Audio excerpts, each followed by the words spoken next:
This video goes with Unit 12, which is thermodynamics. The essential questions are: how do you calculate energy changes that occur during a chemical reaction? What is an exothermic reaction and how can you identify it? And what is an endothermic reaction and how can you identify it? So, this thermodynamics itself is the study of energy and entropy changes in physical and chemical processes. So what does that mean? There's two driving forces behind all change we have. The one is we want to go to a state of lower potential energy. Okay, so if things are kind of buzzing around and excited, they want to release that energy and move on. Like a roller coaster, it's going to go downhill to release the potential energy it has at the top. The second driving force is it wants to go to a greater state of disorder or chaos. Okay, and so that's the entropy. We're going to focus on enthalpy right now. And that's another word for heat, which we can symbolize with delta H. In an exothermic reaction, you have X plus Y makes Z, whatever it may be. Exothermic means that the heat is released to surroundings, and I remember that by thinking thermic, I know is heat, and exo, I think about it's exiting, it's released.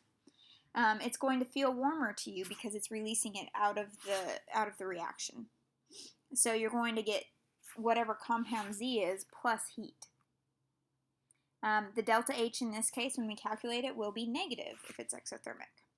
So let me show you a graph of what that looks like during the reaction.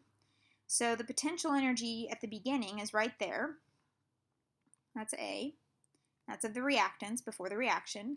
And it takes a little bit of energy to get it started, and that's the activation energy, which is that little hump there. C is the potential energy of the products, and you notice that's quite a bit less than the reactants. Okay, so it's losing energy there, and that is in D. That difference between the two is the enthalpy change, which is delta H.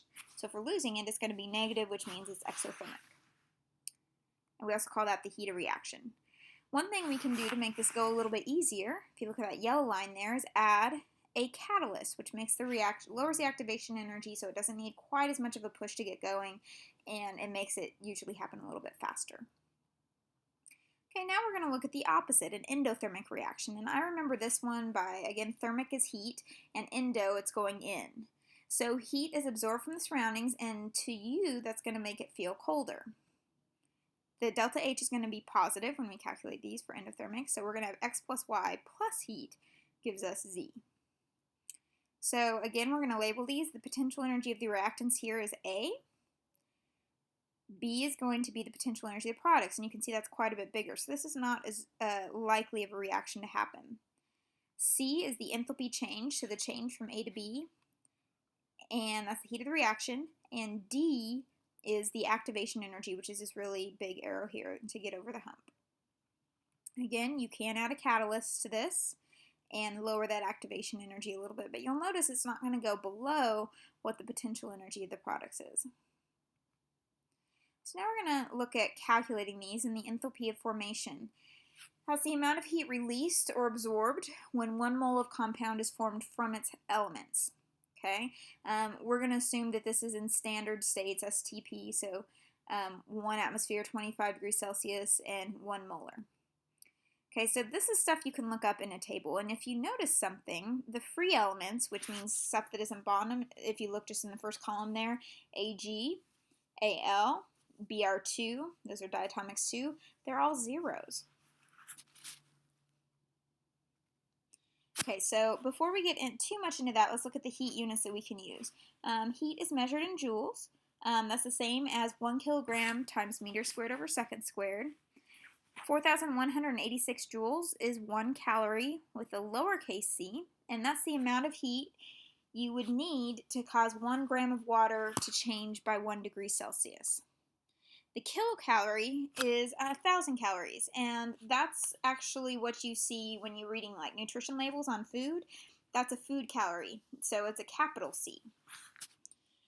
Energy value in food is determined by burning food and then measuring how much energy is released as heat. So that's how they figure out how many calories different foods are. Okay, so back to delta H. To find it for a reaction, we take all the delta H's of the products and then we add them together, and all the delta H's of the reactants and add them together, and then we subtract. So I'll show you how that works with this reaction. Okay, so I've looked these up in a table and I'm giving them to you. My products are CO2, so I looked that up over there and it's negative 393.5. CaO is my other product, which is negative 635. I add those together to get my one side and I have negative 1028.5. Now look at my reactants. I only have one this time and it's negative 1208. So now I'm going to do products minus reactants. So negative 1028.5 minus negative 1208. So you've learned in math that two negatives make it positive. So I end up with 180 kilojoules. Because it's positive, that tells me it's an endothermic reaction. Okay, now let's look at another example. Calculate the heat of combustion for methane. Okay, this one we need to add some coefficients to balance it. If you'll notice, it says 2O2 and 2H2O. So I'm going to do my products, which again is the ones on the right. I start with CO2, look that up, negative 393.5. H2O is negative 242, but if I look there, I'm going to have 2 moles of H2O because I have a 2 for a coefficient in front. So all I need to do to fix that is multiply it by 2.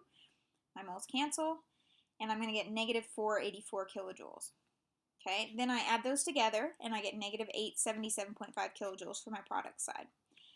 Same on the reactants. I look up CH4, negative 75, and if I look at O2, it's not there. Now, if we think back to why that is, that's because it's always 0 if it's not bonded to something else.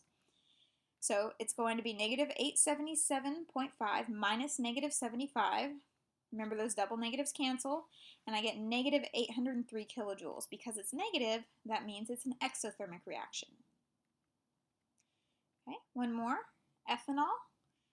I have my list, and again, those are things you can look up in your book or online.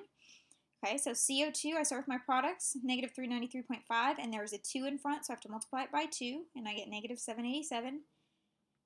My moles cancel. Okay, same deal with H2O. I have a 3 in front this time, so I get negative 726. So I add those together, and I get my total product value of negative 1513 kilojoules. The reactants, I have C2H5OH, and there's only one of those, negative 278, and then that 0 comes from O2, and 3 times 0 is still 0. So I have a total of negative 278 on my reactant side. So I'm going to subtract, my double negatives cancel, and I get negative 1235 kilojoules. Negative tells me it is exo.